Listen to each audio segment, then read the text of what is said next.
And there we go. Hello, hello. Welcome, everyone. Nice to see everyone. I'm Carolina Martin. I go by Caro. I have a private astrology consultation practice, and I'm also one of the main teachers for the Astro Butterfly School. So I see a number of familiar faces in here. So I realize many of you have probably taken some of our 3 or 4 week courses, which, as you know, are always very interesting and chock full of information and integration activities. And today we're here to talk about a much longer 12-month program that will be starting next week. And it's called The 12 Houses, a Journey Through the Natal Chart. And it's focused on, guess, the houses, 12 houses in astrology. So I'm going to be going through here. I mean, the idea here is to talk a little bit about the houses. You'll get a feel for our approach in terms of how we tend to teach things and also how we make sense of the houses. And so I'm going to start by kind of explaining the unique role that houses play in chart interpretation. We'll draw here a distinction between houses and signs and planets. And then from there, I'll shift into talking about angles, hemispheres, quadrants, which is the other way that we can kind of think about houses on a more big picture or macro level. Next, we'll get a little bit deeper into our Astro Butterfly School's approach to the houses. So he'll present the kind of guiding frameworks that shape our approach to the program in general. And finally, I'll discuss the program itself in greater detail so you can see if it's something that you'd like to invest in and also answer any questions that may arise about the program or approach to studying houses. Okay. And so yeah. So this is basically, I mean, introduction to the larger program. I mean, but we'll talk about the houses as well. So I am keeping an eye on the chat. Like I mentioned, it gets a little bit hard sometimes for me to follow. So if you need to ask a very burning question and I haven't seen it, just put it in again. I usually end up catching it. Okay, so first, what are houses? Um, so in popular astrology, you'll often read descriptions that equate houses, signs, and planets. This is commonly referred to as the 12-letter alphabet. Mars is equal to Aries, which is equal to the first house, or Venus, Taurus, and the second house get lumped together. Gemini is like the third house, and so on. So you'll come across this kind of description online all the time. So here it is all about the moon in Aries or in the first house, as if they're the same thing. But, what if your moon is in Cancer in the first house, right? So you're reading description of moon in the first house, that's the same as moon in Aries, but your moon is in Cancer. So then you go and read moon in Cancer, which they say is the same as moon in the fourth house, and then somehow you're trying to blend the two meanings together to get your interpretation. So not only does this make interpretation quite confusing, but it also implies that moon in Cancer in the first house must be the same as moon in Aries in the fourth house, right? And guess what? They're not the same. They're not even close, really. They're, in fact, very different natal placements that describe very different ways of showing up in the world and very different childhood homes, for example. So, not only are Cancer and Aries two quite different styles of mooning, or meaning different inner emotional styles, right? But planets in the first house and planets in the fourth house are going to manifest very differently in our lives because they represent two very different areas of life. Um, Houses represent specific areas of life, including the relationships and experiences that define those areas, right? So houses are kind of like where life unfolds. So in that sense, they're a lot more concrete than planets or signs. Many of you have kind of probably heard this analogy of life as a stage, where planets we can think of as the actors, meaning the the psychological drives that propel us, or the way of approaching the drive that's pushing us forward. And then the sign is the costume. It's the how. It's the style that that planet is going to show up in. Is it emotional and sentimental, or is it aggressive and impatient, or is it courageous? We have all of, and those are all the different signs. So that's very specific to the planet and the style that they show up. And the houses are the stage where the planets show up. Okay, they show the arena or the context where those planets are going to come through. I'm getting a few, sorry, just a little interruption. I'm getting a few requests to record the meeting. I'm recording it and we will send everyone who registered for the course will receive a copy of the recording. So we don't want you to make your individual copies, but we will send it later on. And yeah, I'll talk about different house systems as well a little bit later on, but remind me if I forget. So coming back here, planets in our first house, they're going to show up immediately in everything that we do. The first house is like the steering wheel of our chart. And so these are also drives that play a really critical role in how we show up and direct our life.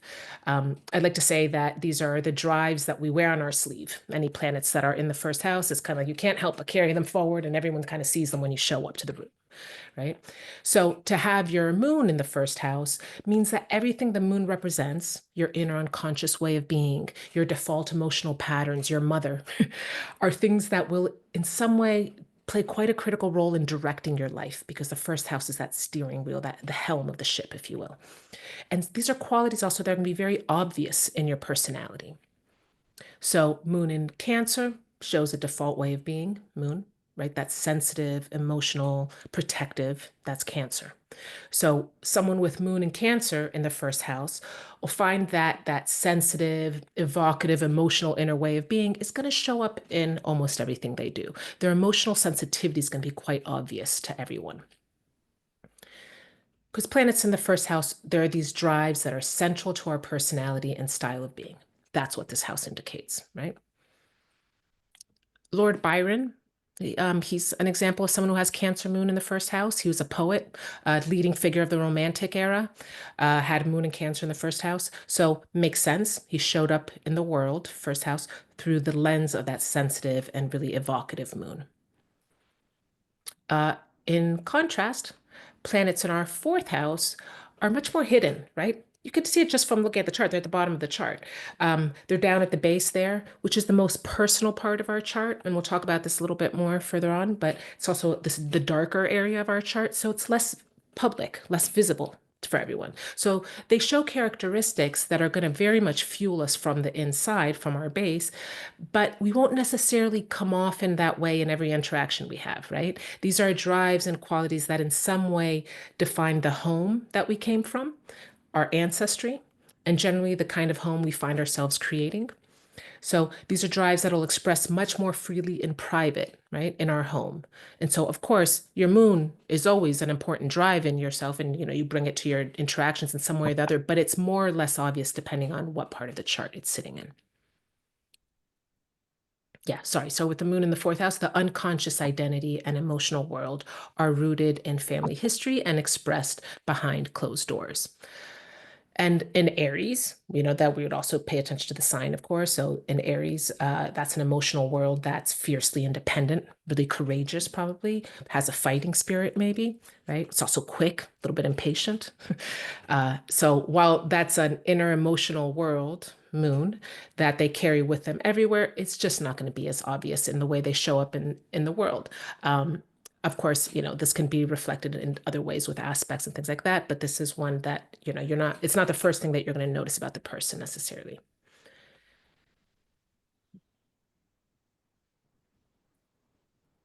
Um, so an example would be there, civil rights leader Malcolm X. He's an example of someone with moon in Aries down at the base of his chart, conjunct the IC. So that Aries moon style of being is something that drove him from the inside, but his style of presentation isn't particularly Aries. Actually, he has a Capricorn midheaven, so they had a quite serious style of showing up. Um, Another one that came to mind was who you might be familiar with is astrologer Stephen Forrest, which is interesting because if you listen to him speak, he in no way comes off as obviously Aries, because again, Aries is down there much more hidden. I'm sure anyone who lives with him is going to be more aware of that part of him. So if that Aries moon were in the first house, then we would expect to see someone who leads with that action-oriented inner way of being. Singer Rihanna has this placement. This is someone who will come off as more independent, impatient, more of a solo flyer, like a kind of don't mess with me way of being. Um, because Moon in Aries is quick to action, and you're going to see that much more clearly. Okay. Oh, sorry about that. I see someone said I'm speaking so fast. I'm sorry. I do need to, I'll slow that down. Okay. So the planet is the who, a specific psychological drive. The sign is the how, the style that that psychological drive takes on. And the house is the where, the arena of life where it most immediately shows up. I'll get to the angles.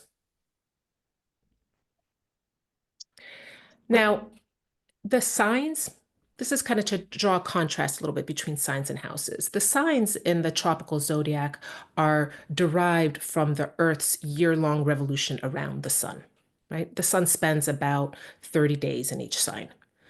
And now the houses, in contrast, are created by the Earth's daily rotation on its axis. And so we could say that the 12 signs are sun-centric, while the 12 houses are more earth-centric. So we can often think about like the signs as being a little bit more celestial. They're the potential. They're a quality that this archetypical quality that sits out there, while the houses are more terrestrial. The natal chart's a reflection of the unique coordinates in space and time at the moment you took your first breath here on Earth. And so it's the houses that are determined by the specific place that you were born as well. So at any given time, any given moment in time, like right now, this second, there's babies being born all over the world, right? They're going to have all the exact same planets and the exact same signs in their natal chart, no matter where they were born. The thing that's going to differ is what house that, say, sun in Pisces is going to be. Because right now the sun is in Pisces. If they're born here where I am in England, their sun is probably going to be around down here because the sun went down already. They're born in New York, that same sun in Pisces right now will be up here. And so my point being here that the houses are very much a function of time and place here on Earth. And that's why they're more like concrete, right? That's what I'm looking for. So signs are more generic, archetypal energies, while houses make these subtle influences more real. They materialize them here on Earth. And so with example of the sun, actually, we might feel like our sun sign, but we what actually end up doing with that sun, where we actually, the way that we end up shining in many ways is reflected by our sun house placement. Here we have two sun in Capricorns, okay? Both will have the conscious identity of a responsible individual who's looking to accomplish something concrete in this world. That's what it means to have a sun in Capricorn. That's the sign. But to have an idea of what they actually do to materialize their purpose or the kinds of actions they take in order to shine, right? That's what our sun wants to do. We need to look at the house. And so this is actually my sun placement. I have a Capricorn sun in the ninth house of philosophy, foreign travel, higher learning. That's what the ninth house means.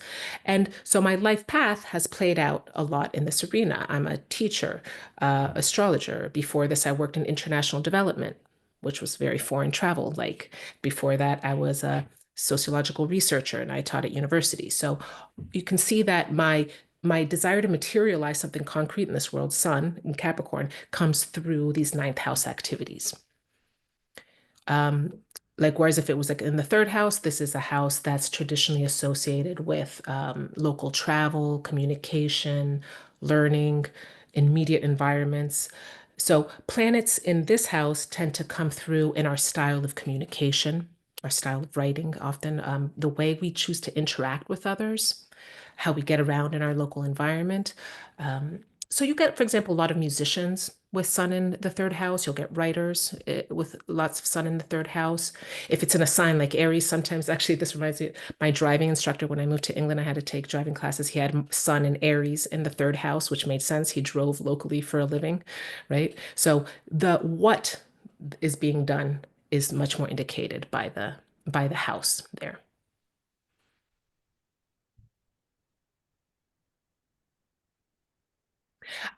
So just in terms of the house systems, right now, I'm just for purposes of examples, this is equal house system. I'm sorry, whole sign house system. I will talk later about the house systems because we're very kind of open to all different house systems for the most part. We tend to give examples either in Placidus or whole sign houses, but I'll get to that a little bit later. So let's see here. Yeah, so a key thing to remember is that we all have all 12 houses, right? So we all have an approach to higher learning. Ninth house, for example, even if you have no planets in there, you're still going to have a ninth house that has a sign on the cusp, right? So you still have that area of your life. So we all have every single house, but the way we approach that area of life is going to be determined by the sign on the cusp and the planets that we have in that house. So that's where you get into kind of deeper interpretation of each house. Now, how should one identify for certain which house their sun sits in if they were born around sunset? Okay. Well, we'll have to, you would have to cast your chart, so we'll get into that later. But the cusps of the house are the beginning of each house. So in this house system where each sign is equal to one house, we would consider this line the cusp of the second because it's the entry point into the second house. So the cusp is just the beginning of the house. That's what I mean by that word. So now let's get a bit deeper into thinking about the differences between the houses. I'm not going to go through the meaning of each individual house in this call. Rather, we're going to hone in on the most basic divisions between the houses by focusing in on the angles. Like I said, the houses are created by Earth's daily rotation on its axis. So every single day, on every single place on Earth, all the houses are going to go through all the signs. Okay, so approximately every 2 hours, right? Because there's 12 signs and there's 24 hours, houses signs will shift. Okay, so this is an average, right? Near the equator, the ascendant moves at a more consistent speed, but like at higher latitudes, that for example, here in England or up in Canada, some signs are going to rise much faster than others. But again, the houses are going to go through all 12 signs over the course of a 24-hour period in any given location on Earth.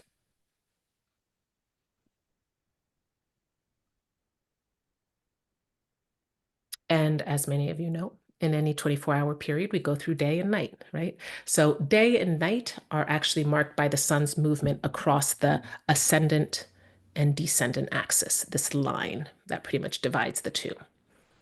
That's the axis that marks the horizon.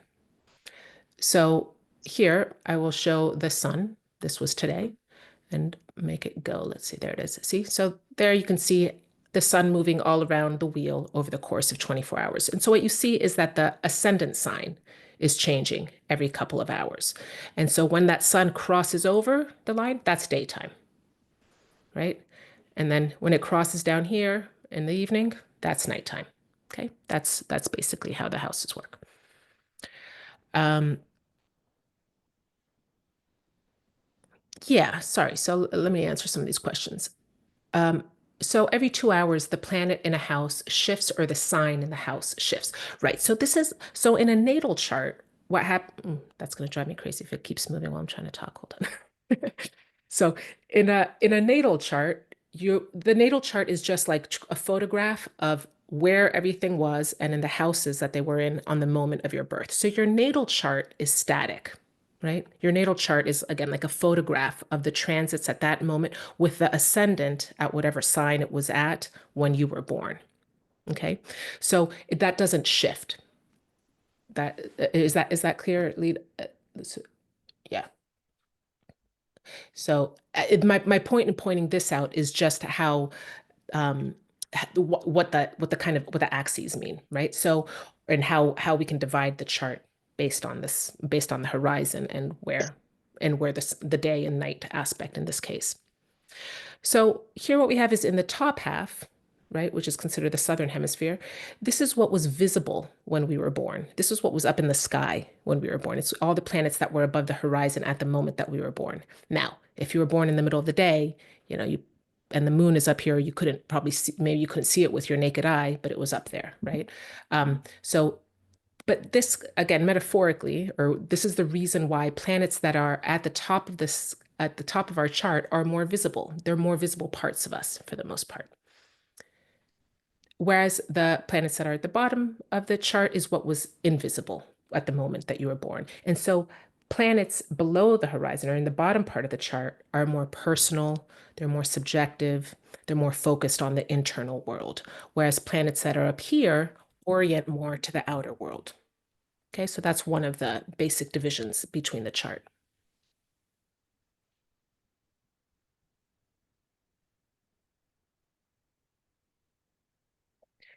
So your ascendant, the rising sign, right? Simply put, is the sign that was rising on the eastern horizon at the time of your birth, right?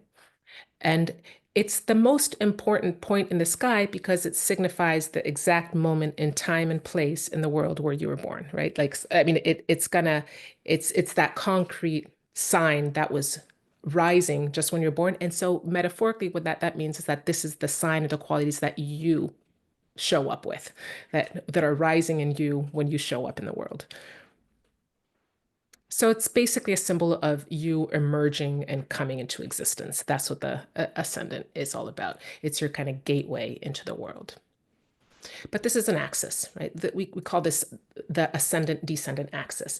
The ascendant has a sign and the descendant has always the opposite sign, but it's a line, okay? And on the other side of the you, so if the ascendant is you, how you show up in the world, on the other side is the other, right? So, but you need the other to grow and develop your own personality. So, while we tend to really appreciate the qualities of our ascendant, we're taught, I always, I often say that our rising sign shows qualities that we were taught from a young age that we should show to the world. And the descendant, always the opposite sign, are often qualities that we have more trouble embracing in ourselves. So often there are qualities that we haven't readily developed within ourselves. And so we find ourselves seeking them in other people, right? Either consciously or unconsciously. But remember, it is your natal chart. So the descendant is still part of you, right? But it's that part of you that you can't fully express on your own. And so you need the other. And so one-on-one interactions to show up in your life and act like a mirror, right? They kind of role play those missing qualities for you. And then over time, we slowly integrate that. Because again, your natal chart is static, right? You have the same natal chart from the day that you were born till when you're 60, but you don't express it the same throughout your life, right? We do grow into our chart. We do kind of we start to show up in more hopefully more elegant ways. We come to embrace the full nature of the different qualities of the archetypes over the course of our life. Yes. So yes. So David says, if you don't know the exact time of birth, your chart would be inaccurate. Yes, exactly. To know what houses your planets are in, you do need to know the time of your birth. Okay.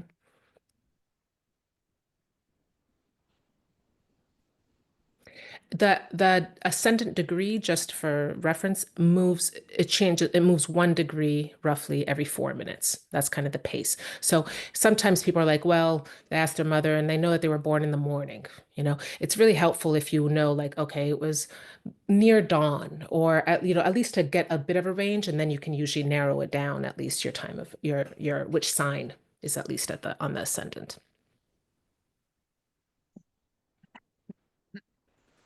Okay. How do you approach adoptions where the actual birth time is unknown? So there are ways of rectifying a chart. So there are some astrologers that do chart rectifications. So there is that path. But yeah, I realize some people just don't have their time of birth, for example, on their birth certificate. Others have asked their parents and then they finally do find their birth certificate, and it turns out totally wrong. Parents' memories aren't always that great.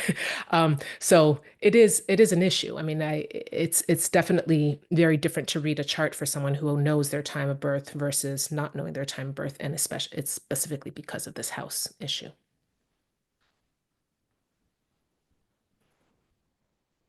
So the ascendant descendant axis, therefore, that's that axis of personality development. It's the identity axis, right? It describes our conscious and unconscious personality and how our personality develops over time. But there's also a second axis. Okay, that's the IC-MC axis, the IC axis and the midheaven. The MC is also called the midheaven.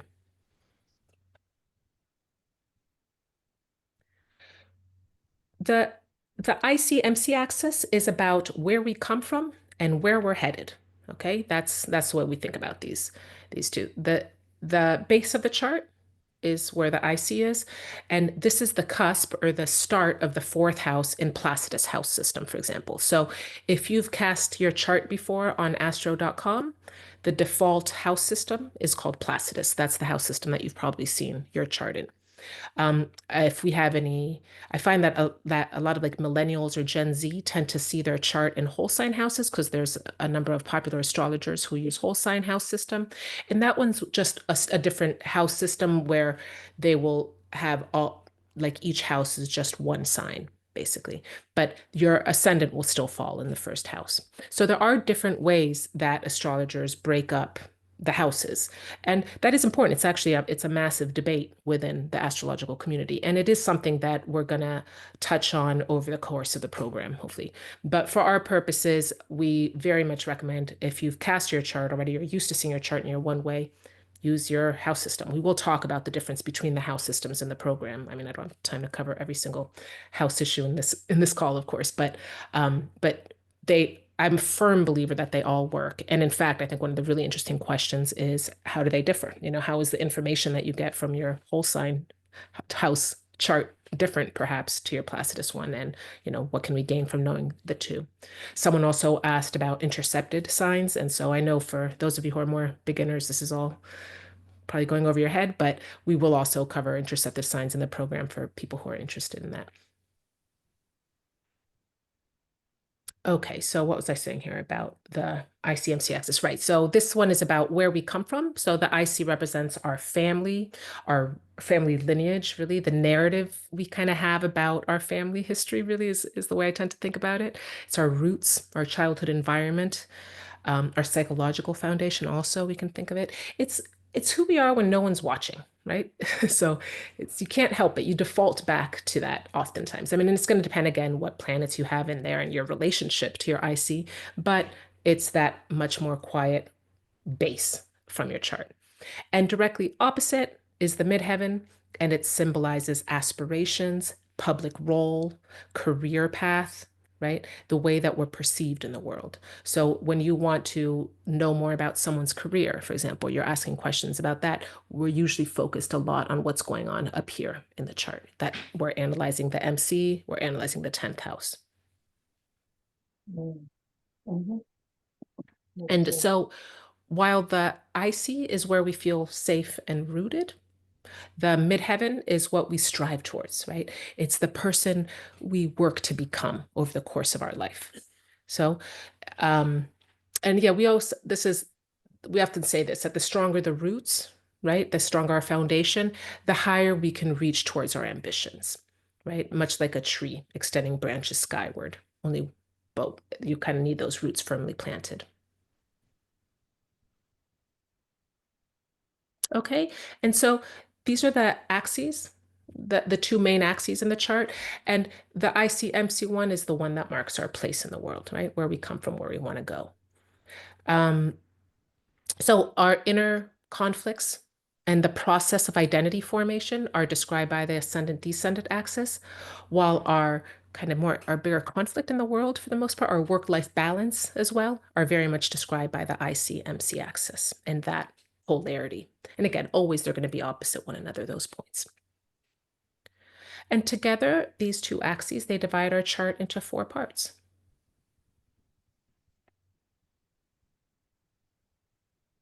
Sorry, I got distracted by a question. So if a house is in the top of the chart, but the ruler resides in the bottom of the chart, will the topics of that house play out more personally versus publicly? Okay, yeah. So here, this is a much more advanced level of interpretation. So generally, you'll find that your public reputation or your, say, your career, um, yeah, it'll come through the matters of that house that it's that house that where the ruler is placed. So for example, you still say your midheaven ruler is in the third house. You'll still have a career, right? You know, but there's a good chance that that career, that the you know that your public reputation serves the purposes of communication, of understanding things, of learning, right? So third house matters. So you kind of carry, so the ruler of, anyway, I'm going to get this a little bit later, but the ruler of the house kind of carries the significations of the house that it rules. Okay, so these two axes basically divide the chart into four quadrants. Um, the right, so the top up here is where we're striving to get, right? It's where we feel more watched, but also where and how we want to achieve recognition. And the bottom is where we come from, right? What's familiar, but also might be where we're a little bit more complacent. Then we've got the Eastern Hemisphere on the left side of the chart, right? That shows the me perspective. So planets on this side are more self-initiating, they're self-driven. And planets on the Western Hemisphere, on the other hand, are more others focused, right? They focus on understanding external circumstances as well. They focus on gathering input before they act. They just tend to be more interactive in that sense with the environment. They're oriented towards, yeah, towards interaction with others. And then we can further think about each quadrant like this, right? So this one here, we've got the U quadrant, right? This one's the environment. This right, because the second quadrant here is where the northern, so where the bottom of the chart and the western hemispheres meet. So we have the same focus on the inner world because it's at the bottom of the chart, right? Um, but it's more others focus. So here we have houses 4, 5, and 6, which are more associated with family, familiarity. It's kind of like our playground, right? It's more where we're interacting with the like with who as we're trying to develop who we want to be, but we're thinking about it in terms of how we're interacting with others. Um, the third quadrant, this is where the Western and Southern hemispheres meet. And so again, here we have a more others focus because it's the Western hemisphere, but now we're on the more visible half of the chart. And so there's more emphasis on what's real and visible. So on other people and our interactions with them. So we think of this quadrant as the quadrant of relationships, of collaboration, the way we connect with and respond to those around us. So while this one is still, it's going to be more about the internal development, right? Because it's at the bottom of the chart. This one's more like, oh, look, people out there. So we've got the house of relationships, the house of intimacy, the house of learning. And finally, there's the fourth quadrant here. So here, the southern and the eastern hemispheres intersect. And so it's about me and the world, right? In other words, it's about the role I play in the world. This is why houses 10, 11, 12, they describe our relationship with the world at large and how we contribute to society as a whole. So these are the collective houses.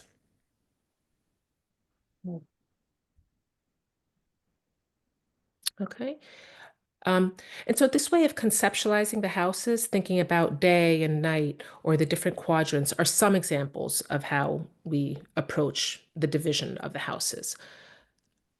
I think that what makes all of our courses really unique is the frameworks that help to explain how astrology works, combined with a lot of practice, concrete case studies, and then opportunities for experiential learning that we provide.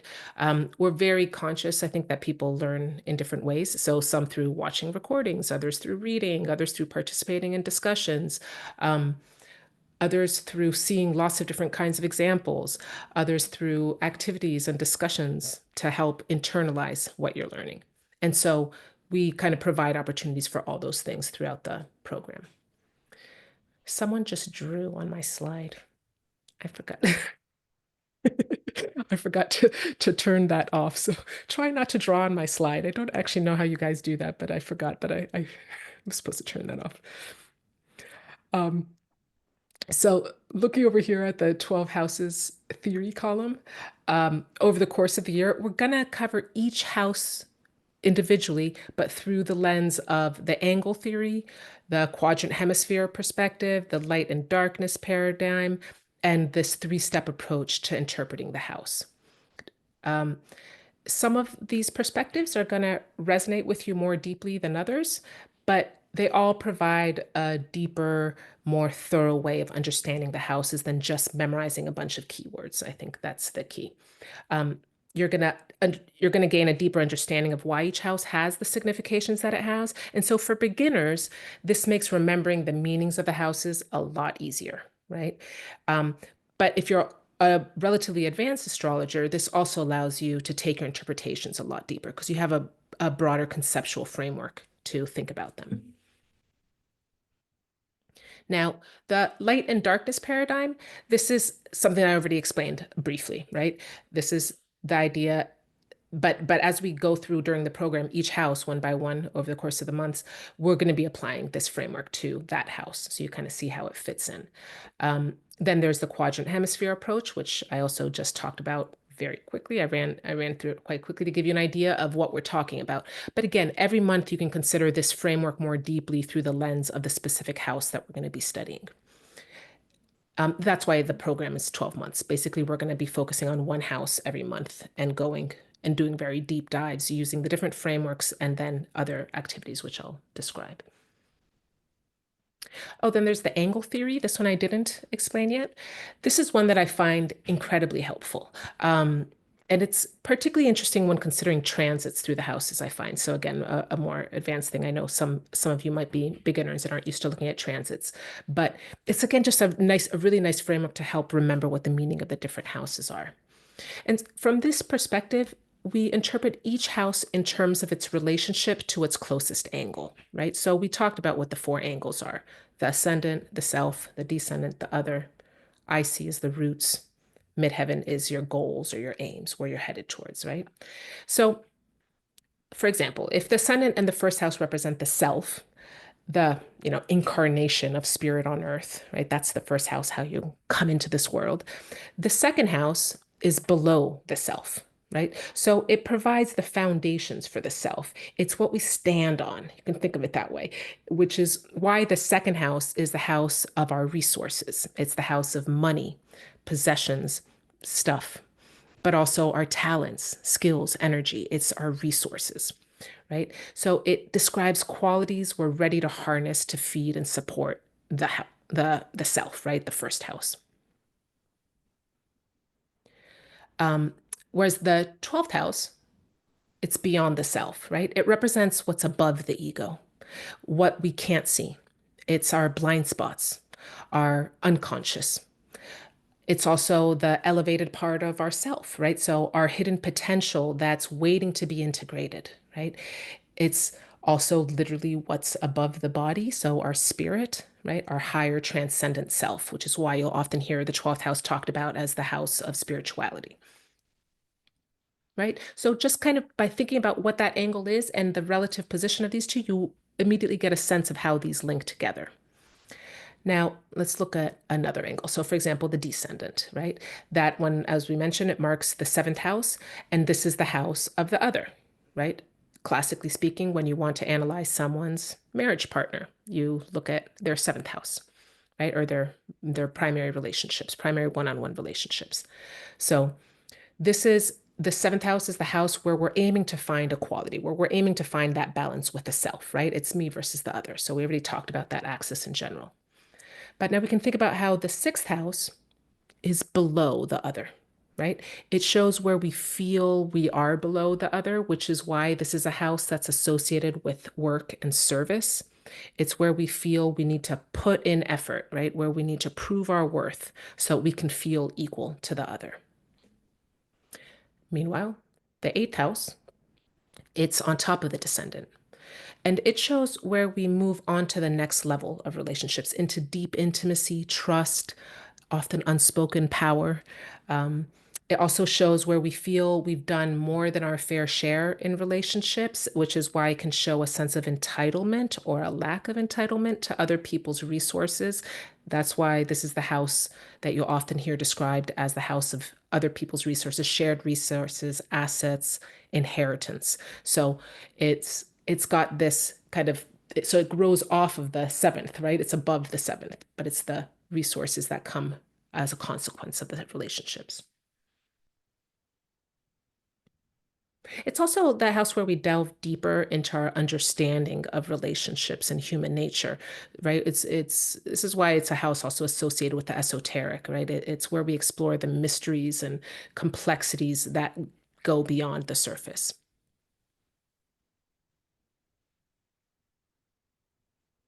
Good question, Geraldine. I'll definitely get to that. Now, and then we can do that with the other two, right? So the IC is the bottom point of the chart, right? So that's our baseline, like we talked about. It's our roots, home, comfort. Um, and so the third house comes before the roots. So it represents everything that happens before we find our roots in the fourth house. Um, we have a really nice analogy in the material of like when you first put a cat into a new house, right? You'll find that they go and roam around in every single corner and kind of, get a feeling for it before they could establish that sense of home.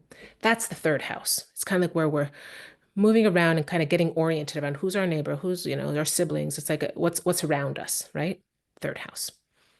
And then once you've kind of established that, then you can go into the fourth. And then the fifth, that's comes after the fourth house. So it represents everything that happens after we find our roots and a sense of safety in the fourth house. This is the house where we create. So you often hear this house described as a house of creative expression, but it's where we create everything we create, including our children. It's also the house of children for that reason. So once you've got that sense of home, then this one comes afterwards. It's also the house where we find joy, self-expression, pleasure, right? This is the fun house, presumably, although it depends on what planets you have in there and what sign it's in.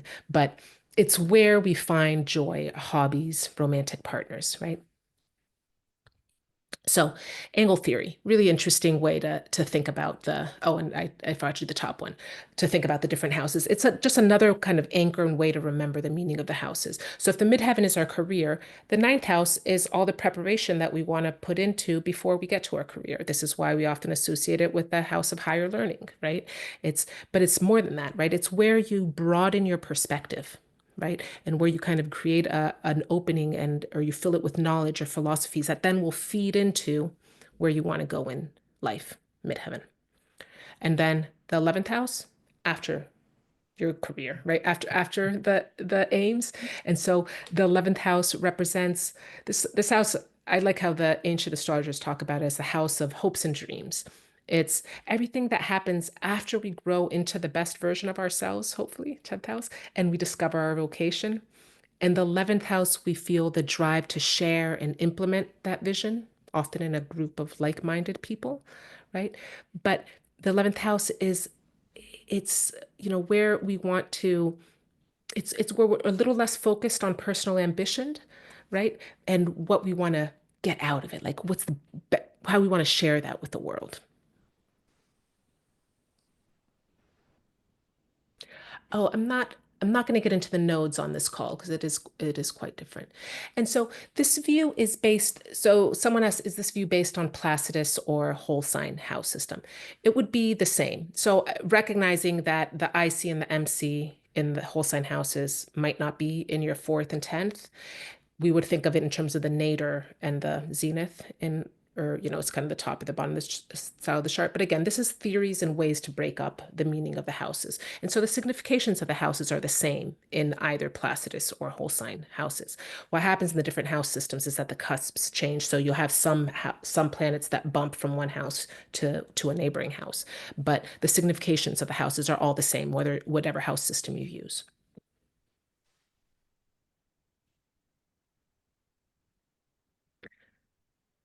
And then so those are the main frameworks to understanding the meaning of the houses, kind of more theoretically, abstractly. And then there's the application, right? The reality, like we say, everyone has a ninth house. Everyone doesn't approach ninth house matters in the same way, right? And so that's where you actually are going to want to get practice in interpreting houses in specific charts. And so here we teach you a three-step approach to understanding how the houses are going to manifest in an individual's life, right? So, say you want to understand your seventh house of relationships. First, we analyze the sign on the cusp of the house. So, again, we're saying cusp of the house because if you're using an unequal house system, um, you want to look at where the house begins. So, the line that marks the beginning of it. If it's whole sign houses, it's not complicated. There's only one sign for the house. But so it's the start of it. So, first, you look to see what sign you have on the cusp of that house. So, say you have Scorpio on the cusp of the house. That'll tell you that your style of one-on-one relationships are going to have a scorpionic quality to them, deep, emotional, intense, right? Next, you check to see if you have any planets in the house. No planets, no problem. Okay, no, we get that a lot. Oh no, my seventh house is empty. Does that mean I'm doomed to never have a relationship? No, you still have that house and you can still analyze it based on the sign cusp. And you can also analyze it based on the house ruler and its placement. But anyway, but say you do have a planet in there, say you have Jupiter in there. Jupiter is the planet of beliefs and ideologies. So this suggests that you're going to come to experience and develop your Jupiter, your beliefs and ideologies through relationships. That's what it means to have a planet in a house, right? It means that, kind of concretely, maybe you have a spouse that's very Jupiterian, maybe they're very educated or maybe just very opinionated, right? So that quality of Jupiter is going to show up in the matters of that house. So in one-on-one relationships in some way or the other. It could be that one-on-one relationships are something that you study in great depth. And from there, you come to form philosophies about life, right? So again, Jupiter is that drive to, well, it represents our belief systems, right? And it's also kind of the first social planet. But so this just says that you come to develop your Jupiter through seventh house matters. And so it does tend to describe also qualities that show up in your relationships, right? Next, we look at the house ruler and its placement for even more clues.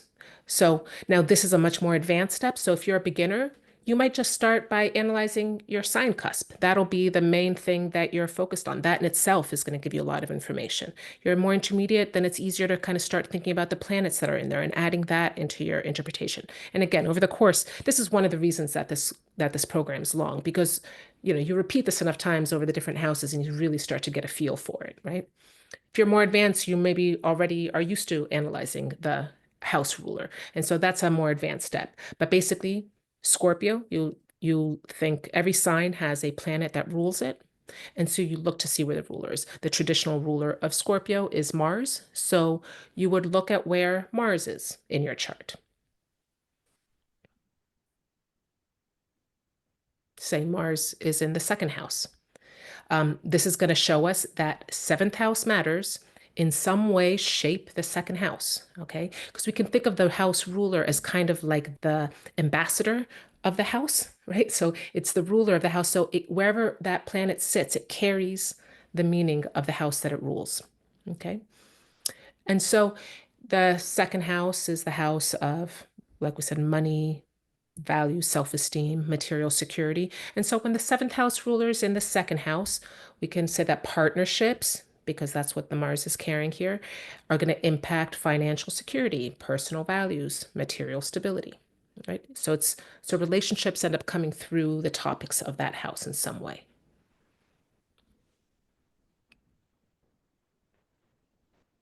Okay, so those are kind of the three steps. Like I say, you end up practicing that over time. And and like I say, you already get a ton of information if you're only analyzing the sign cusp. That in itself will give you a lot of information. Now,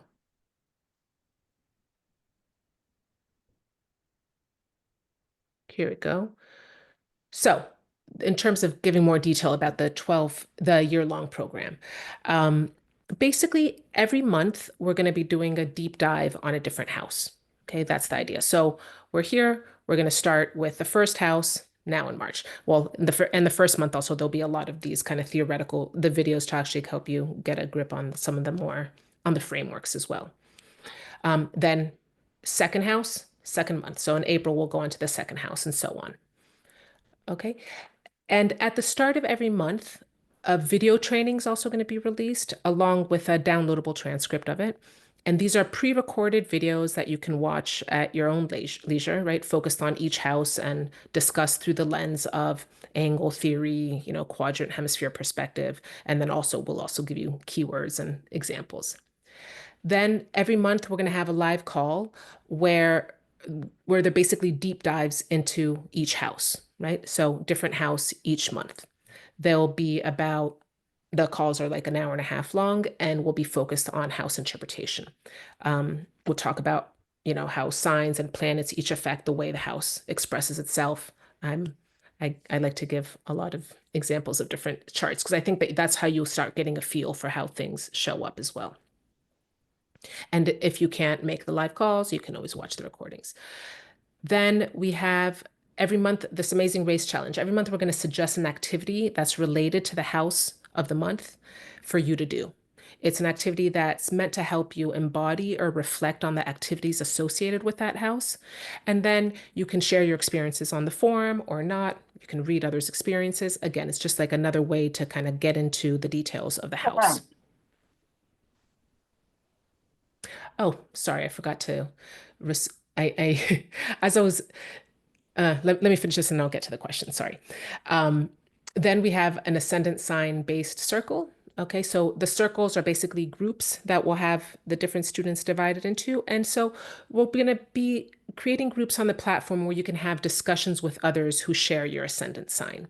So, for example, maybe you want to hear about other people's transit experiences. Like if you have a Taurus ascendant right now, you're either currently experiencing a Uranus transit or you have in the last 7 years. So it'll be a kind of place of sharing of ideas and experiences or natal placements based on your ascendant sign.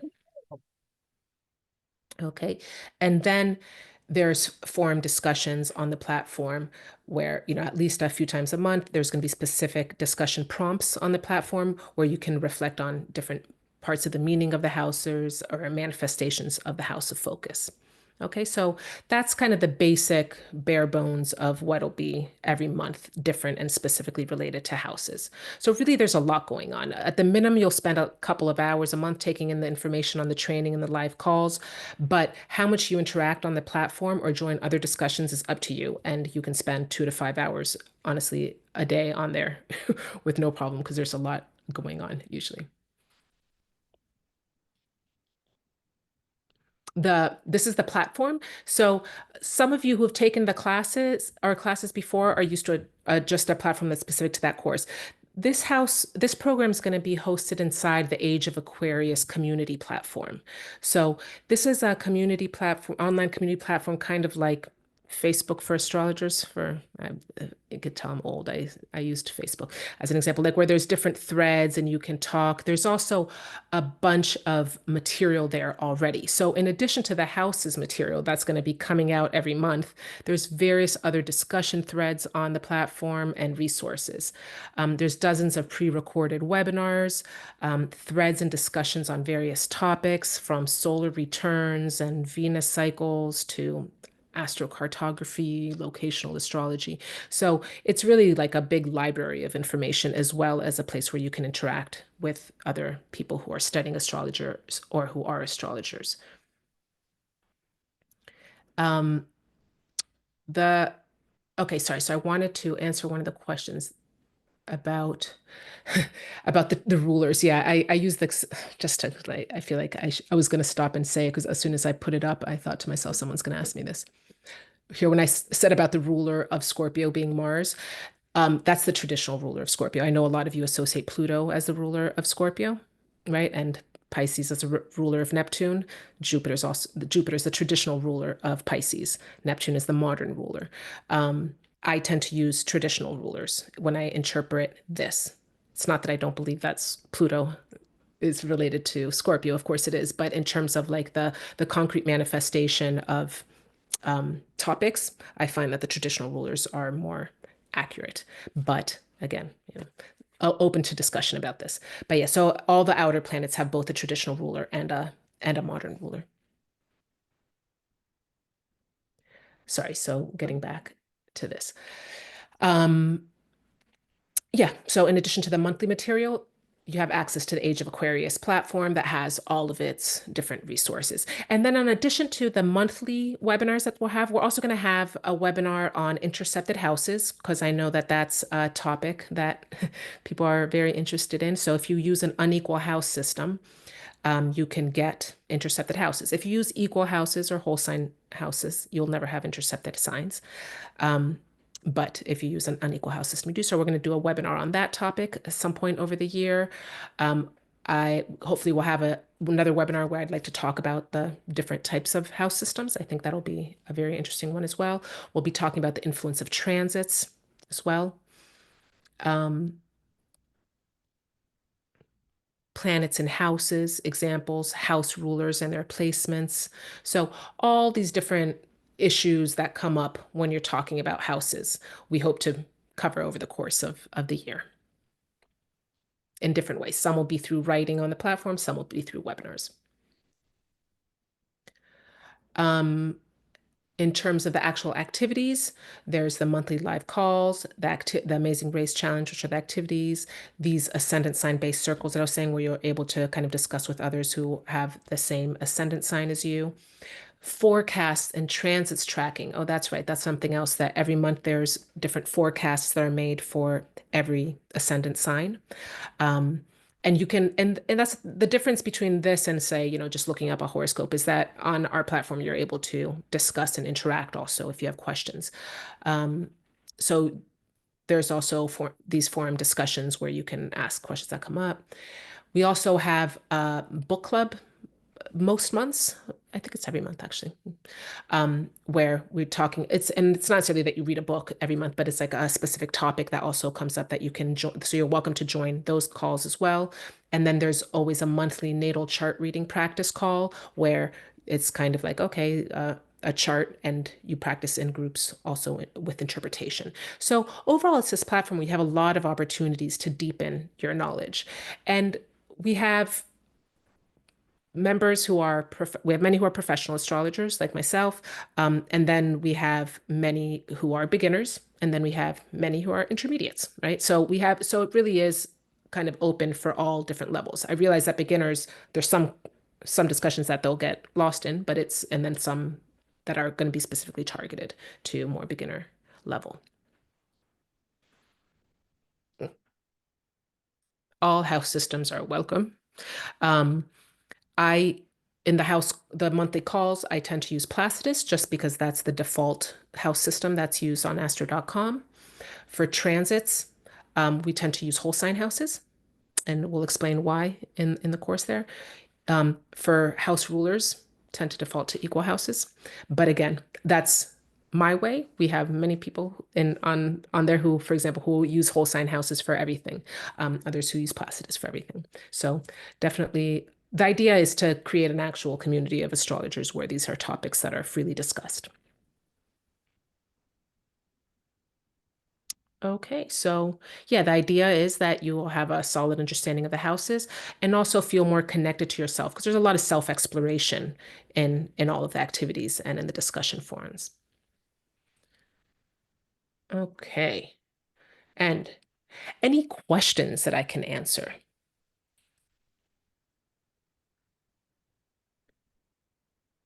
Let me see. I'm just going to scroll to make sure that we don't have.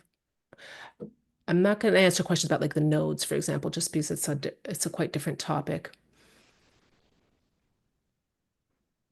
Oh, so how many hours total per year? Trying to understand if people who work can do it or not. Yeah, definitely. I think that's one of the great advantages of this program. Because it's one house every month, watching the videos is an hour, right? And then how much you want to discuss, how much you want to get into it. If you want to attend the live call, that's another hour and a half, right? So it's really is something that you can do evenings, weekends. It's not like full on all day, every day, right?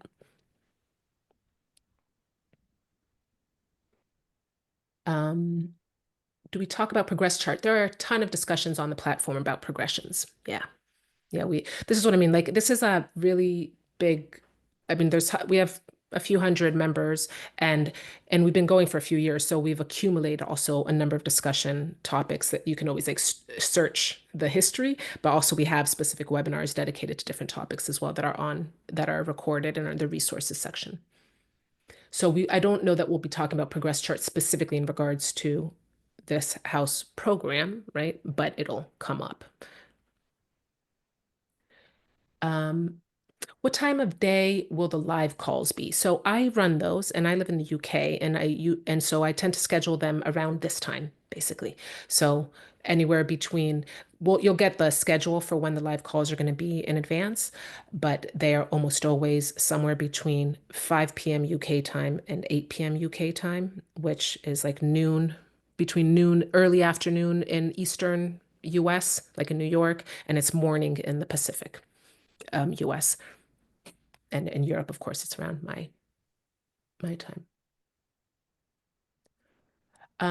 Okay, so yeah, some people are asking if I do readings. Yes, I do. But so I have a private practice as well. So I'm at caroastrology.com, CARO astrology.com. I do rectifications, but we also have different people on in our community who do rectifications. So if you're wanting to learn, try to identify your time of birth better. Michelle, I see you have your hand up.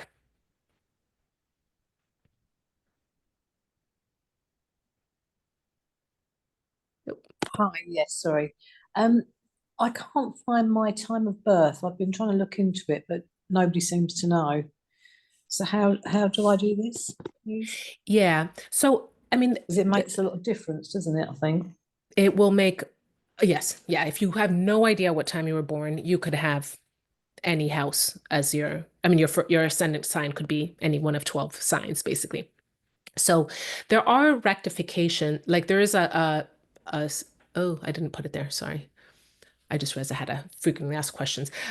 There is a process of rectifying a chart that you can go through. So there are professional astrologers who specialize in this, or that you can learn to do it. It's a quite, if you have no idea what time you were born at, it's quite difficult, honestly. Like, I mean, I find that if someone has zero idea, I feel confident. Usually, I can narrow it down to two different options, and then Okay. obviously with discussion with people, you can get closer. But it's basically using predictive techniques, getting lists of life experience events, you're able to figure out the time of birth. So it is kind of a quite, it's a whole process. But you can still also study houses without using your own chart, Mm. right? So And it's called, so rectification, is it? rectification is Lovely. the Thank is you the so process. Yeah, much. Thank you. sure. Um, the course is absolutely open for enrollment. Sorry, so I'm gonna put the page um on in the chat so that you can take a look. And oh, sorry, I'm gonna put it in there. Great. And then for those of asking you about me, that's me. Um, okay, I think I've got all that. Yes, personality can inform the house of the sign of the ascendant. Yes, for example, definitely. And much more than that. I mean, so kind of how a person shows up will give you clues of about what their ascendant sign is. But I'm a professional astrologer. I look at charts all day, every day, and I have a lot of trouble identifying someone's rising sign. It's not that obvious because it'll depend on what planets they have in that first house. That'll shade the expression of the sign. It'll depend where the chart ruler is. And that's why rectification is a process that's quite involved. So it takes some time. And like, for example, if someone's 20 years old, it's very difficult to rectify their chart. They just don't have enough life experiences. Right. So, but whereas like by the time you're 40, a little bit older, you've gathered more specific events in your life, and those correspond with transits, and you can use different predictive techniques to narrow down your time of birth.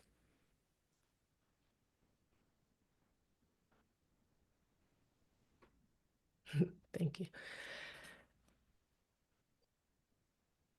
Um, what rising sign does this rule the first house and the 12th house? Um, No, so I mean, so it'll depend. It is possible in an unequal house system that you'll have the same sign rule on the cusp of two houses. That is possible. But generally speaking, the rising sign rules the first house. So in whatever house system you use, doesn't matter which house system, wherever the ascendant is, whatever the rising sign is, that'll be the dominant sign of your first house.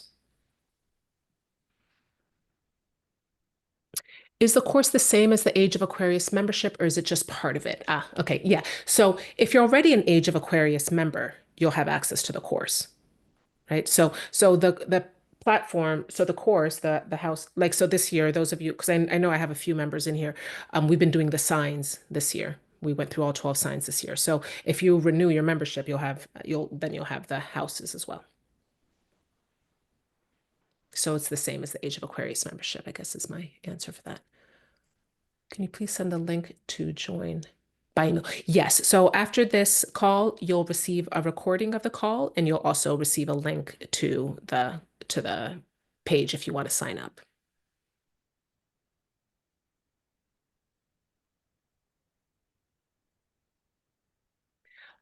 Did I answer all the questions?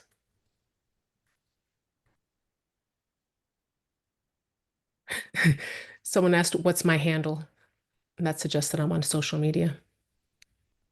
I'm not. I'm very, but I have a webpage. I can just about make Facebook work. Okay, thank you guys. Yeah, I just want to make sure, I mean, that I've answered all the questions. I'm just scrolling to make sure I didn't miss anything. I think I've got them all. What does it, what does Sorry. it cost to join Age of Aquarius? How do you So join Age of Aquarius? basically, signing up for this program will have you joining Age of Aquarius. So it's 490 US dollars to pay in full for an annual membership, or 2 monthly payments of 250. Now, some people are on Age of Aquarius already, and there's different things, but that's part of it.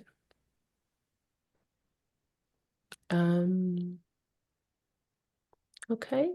I have a quick question, Caro. Are the Yes. live calls on the same week of the month or the same Mhm. like third Saturday, or how have you got those structured? No, so we've been back and forth on this, and no, so basically we're switching days because so that if you happen to have something on Thursday evenings, you don't have to miss them every single month. So they're almost always on either. I mean, so I switch the day. They're often Friday, Thursday, Wednesday. I mean, so for example, the first one I have it set for March 6th. No, March 7th. I switched it to the Friday.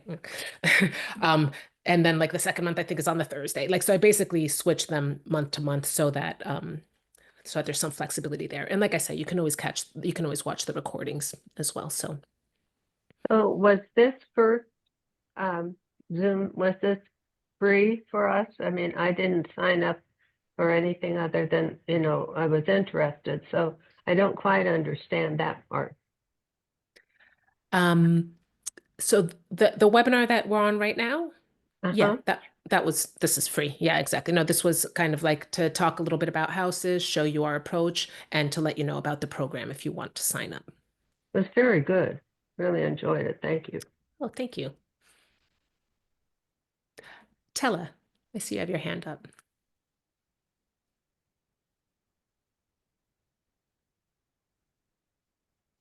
You're muted, so I don't know. Oh,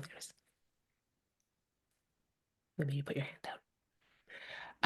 Carlene asks, do I write the emails? Oh, I wish I could take credit for the emails. I don't write the emails. Those are written by Angelina, who is the owner of Astro Butterfly School. So I'm a primary teacher in Astro Butterfly, but I don't actually write the emails. No. Great, guys. Let me see. Have I got all the questions? Um, Simone. Now, what I wanted to know is if a house can have two ruler, because I have two signs in one house and I don't get it really. Yeah. Yeah. So this gets into the issue of intercepted houses.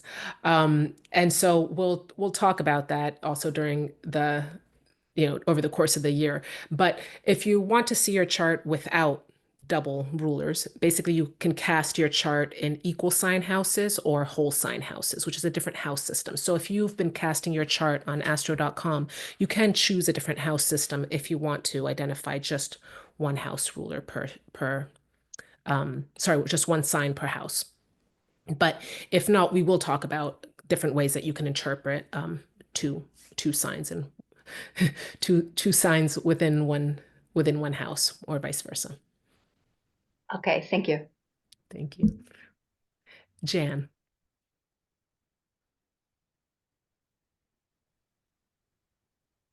Oh, you're muted. Sorry. Is that There better? you go. Thank you for the course. It's amazing. I mean, today. Um, the $490, is that the fee for the course or is that an annual fee? It's both, basically. It's an Okay, annual fee and the course is 1 year long. So you'll get the full okay. course over the course of the year, in addition to full access to the Age of Aquarius platform. But you don't pay it every year. Only if you want to renew. No, you Okay, got wouldn't you. automatically pay it every year. No. But Brilliant. once you're in, who knows what You're wonders in. we'll be doing next year. Thank So you so much. we've had it for a few years. We started Age of Aquarius at the Saturn Jupiter conjunction in Aquarius in 2021. Wow. So it's been going for a few years. So it's fun. So we've built quite Yeah. a nice community in there, because it's been, Ah, and recently we've started offering these programs now in there. So it's kind of fun to join the educational side and the more community side together. absolutely. Absolutely. I'm really intrigued. Yeah. Thank you. Thanks, Jen. Tella, you're back. Sorry about that. I had to get my microphone. No problem. Thanks. Thank you for the call today and all of the information. I just wanted to know, I know you stated what the difference was between Placidus and whole sign, but what is the difference between whole sign and equal sign houses? Yeah, so um how desperately I want to show you more things. Let me see. As those of you who know me already know that I'm a sucker for any question. That's interesting. So I don't have a chart cast here in equal, but basically this here is cast in Placidus, right? So I've got it in Placidus. And so in Placidus, you'll get these uneven sizes of houses, right? So to the other question that we had, she was asking about this, for example, that here the start of the 11th house goes into Capricorn and the start of the 12th also goes into Capricorn, and that means that she's got two signs that are intercepted. Sorry. So for those of you who didn't understand that question, see, so Pisces here is all subsumed within the first house. Virgo is subsumed within the seventh. Now, in equal sign houses, what happens is you've got the degree of the ascendant. So you would have the start of the first house will start with, in the same way as Placidus, will start with the degree of the ascendant. And then the start of the second house will be that same degree, but in the next sign. So the second house here would start at 24 degrees Pisces. Then the third house would start at 24 degrees Aries. The fourth house would start at 24 degrees Taurus, and so on. So the degree of the ascendant is used to mark the start of every house. Does that make sense? Yeah.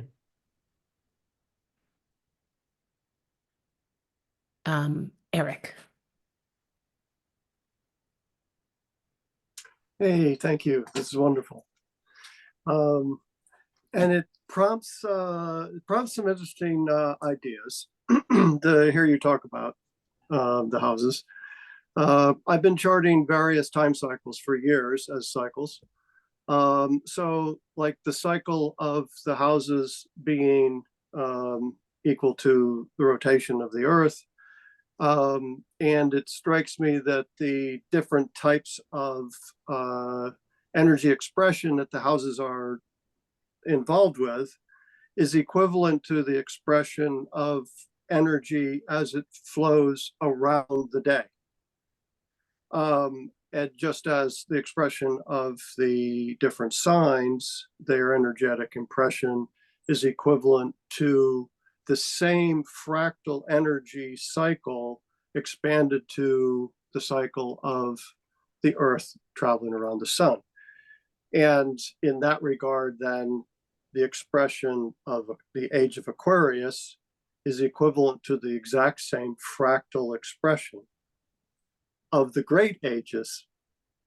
And this is one of the ways to start understanding quantum relativity and consciousness and stuff. So I'm wondering, I'm sorry, that's a little bit past the questioning that you're prompting, but in the Age of Aquarius community, are you guys looking at things like this and following how that might express?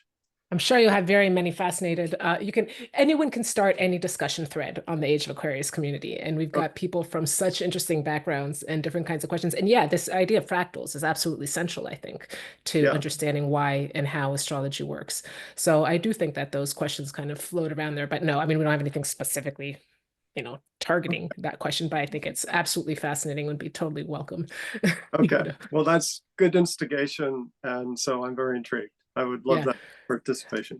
Thank you. Thank you. Yeah, I mean, the Age of Aquarius, it's full of, everything, like I say, from just astrology enthusiasts, Yeah. right, to professionals. We've got a lot of people, though, who are like tarot readers as well, or like, or just like into different types of ideas, right? And so there's always kind of the openness to bring up any topic and see, Right. and see Okay. where it Because goes. everything you're talking about is all about what we're involved with. It's going from roots to crown of exploring what consciousness is, and poof, Yeah. flowering. Right. No, I mean, Yeah. yeah, for me, it's absolutely, it's a central piece of research for me as well. Like just the idea of the link of consciousness and astrology to me is Yeah. like this, right? So crucial. Thank Yeah. you. Okay. Thanks, Eric. Beth. Uh, Hi, can you hear me?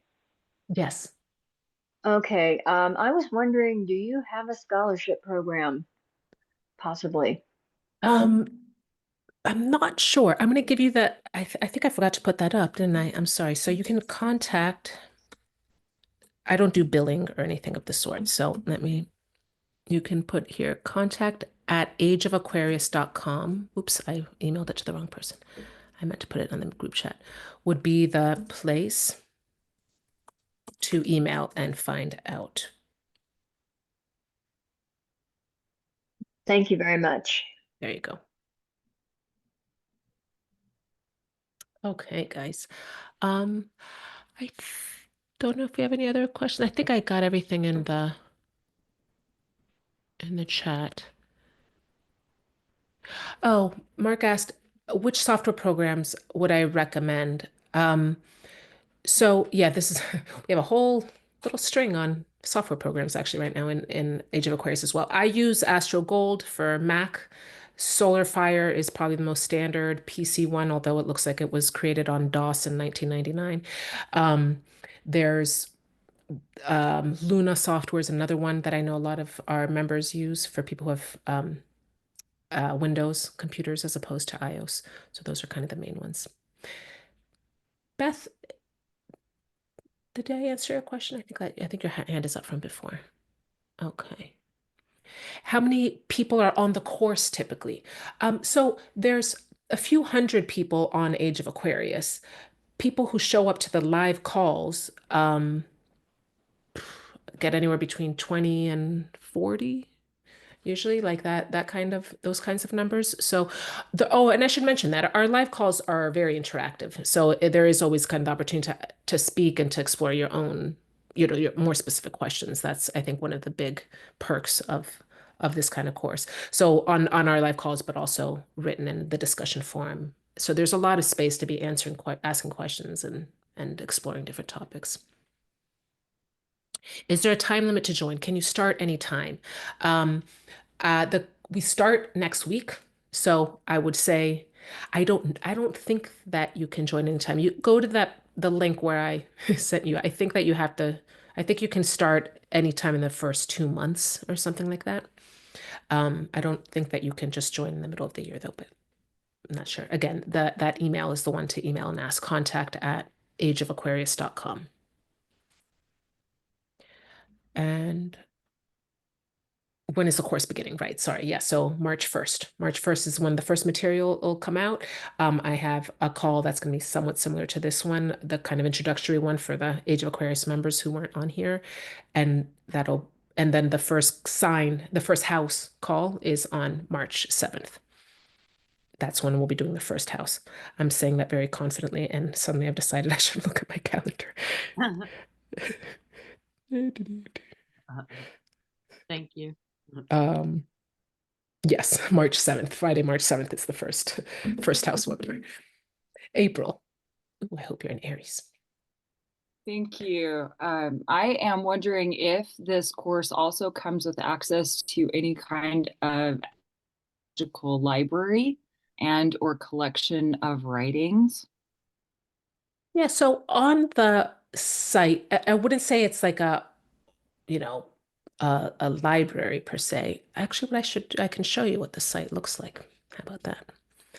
But there's a whole resource section where there's a bunch of different writings and video and webinars that you can see. So here, if I share, so there's this resources section. This is the site. And for example, you've got video resources here. And there's, so kind of for beginners, kind of like how to cast your natal chart. But then there's things, tutorials on, there's various tutorial topics, for example, there. Hold on, I'm good. I've got too much stuff on my screen. I can't see anything. And then there's webinars that have been pre-recorded, like at different moments over the last few years. So like I say, this is one that I did on locational strategy, and it's not all me, by the way. It's a lot of other people too. Oh, maybe it is all me, huh?